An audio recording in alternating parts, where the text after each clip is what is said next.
সকাল সকাল সবজি কাটতে বসে পড়েছি। তো হ্যালো এভরিওয়ান, তোমরা সবাই কেমন আছো? আশা করছি তোমরা সবাই অনেক অনেক ভালো আছো। তো সকালবেলা সবজি কাটতে বসে পড়েছি এই কারণেই, সকালবেলা খেতে মন চেয়েছিল একটু অন্য কিছু। সেই কারণে মাকে দিয়ে আনা করিয়েছিলাম পাস্তা আর যাবতীয় যা কিছু লাগে। আর আজকে ভাবলাম সবজি পাস্তা করব, সেই কারণেই সবজি কাটতে বসে পড়েছি। কিছুই সেরকম না, কাটবো আলু, গাজর আর ফুলকপি। আর ফুলকপি শুধু ফুলগুলো নিয়েছি, ডাঁটাগুলো বাদ দিয়ে দিয়েছি।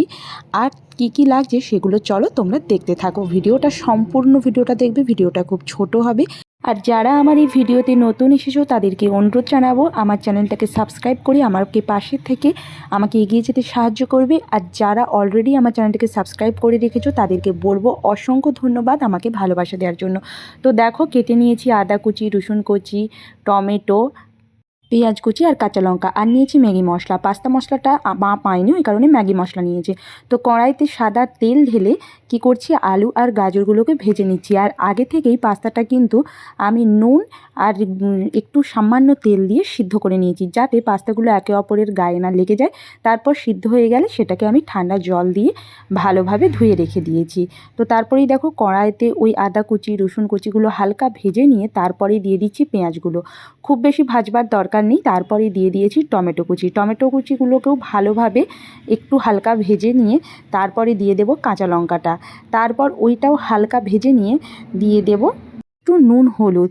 আর পাস্তাটাতে তো আগে থেকেই আমি নুন দিয়ে রেখেছি। আর আলু, গাজর, যা কিছু সবজি, ফুলকপি সব কিছু কিন্তু আমি একটু সামান্য হলুদ, সামান্য নুন দিয়ে ভেজে রেখেছি। তো এটাতেও একটু হালকা নুন আর হালকা হলুদ দিয়ে ভেজে নিচ্ছি। তারপরেই ওই সিদ্ধ করে রাখা পাস্তাটা কিন্তু দিয়ে দেব। এটা প্রায় মিনিট 5 ভাজবার পর দিয়ে দিচ্ছি আলু, গাজর আর ফুলকপি ভাজাটা।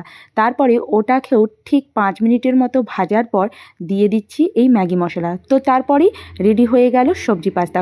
খুবই চটজলদি আর একটু মুখরোচক সকালের নাস্তা হিসেবে পাস্তাটা হয়ে গেল। আর আমার কিন্তু পাস্তা একটা ফেভারিট খাবার, তো আমি মাঝে সাঝেই বানিয়ে রাখি। তারপরেই তোমাদের সাথে একটু শেয়ার করছি আমার দিদির বার্থডে। তো তোমরা দেখে বলো তো আমার দিদির এজ কত হবে, ওইখানে কিন্তু লেখা ছিল, তো তোমরা সেটা একটু কমেন্ট করে আমাকে জানিও তো। আর এদিকে দেখো, আমার ছেলে আর দিদির ছেলে একটু ডান্স করে নিচ্ছে।